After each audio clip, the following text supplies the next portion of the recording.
Question number 2 is a little bit different. Still the same idea. Take a look at your problem. Passes through -3, 1, and -2, -1. Now I'm missing a slope number like I had in the previous question. Not a big deal because I have an equation specifically designed to handle this type of a problem. Slope formula helps me to find the slope. I can do that by using 2 points on a line. If I'm graphing and I have a straight line, figuring out the difference between here and here is our slope. We know that as rise over run. Another way to put that is the change in your y over the change in your x. Back to our problem, if I have a line that passes through this point and this point, if I plug them into the slope formula problem, I should have no issues finding my slope.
Be careful when adding and subtracting negative and positive integers. It might seem easy at first, but it's where we tend to make mistakes. Check your work, be patient.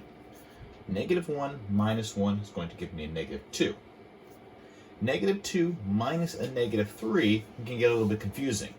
Remember, when I have a negative sign and a negative sign next to each other, it's as if they turn into an addition sign. If a -2 plus a 3 is our problem, then our answer is 1. -2 over 1 means our answer is -2. This is our slope number. Now, if you chose to stop here, I didn't penalize you any points. However, just because I got the slope doesn't necessarily mean I'm done. Since I now have a slope number, and if I go back to my original problem, I had 2 points to begin with, I can figure out my y equals mx plus b equation by using the point slope formula.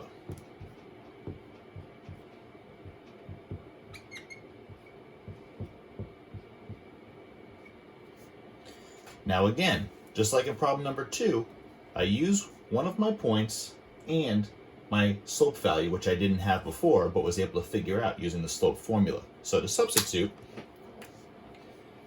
y minus, let's pick a point here. Let's just pick, for argument's sake, the first point. Substitute my 1, because I know that that's my y1 value, equals, I had already done the hard work to figure out my slope, that's a -2. X stays, minus, and then my x1 value for this first point was a -3. From here, it's just a matter of following my good habits. I see again that I have a negative sign next to a negative sign, so that basically means I have an addition problem. Y minus 1 equals -2 distributed to x plus 3. Let's go ahead and perform that now.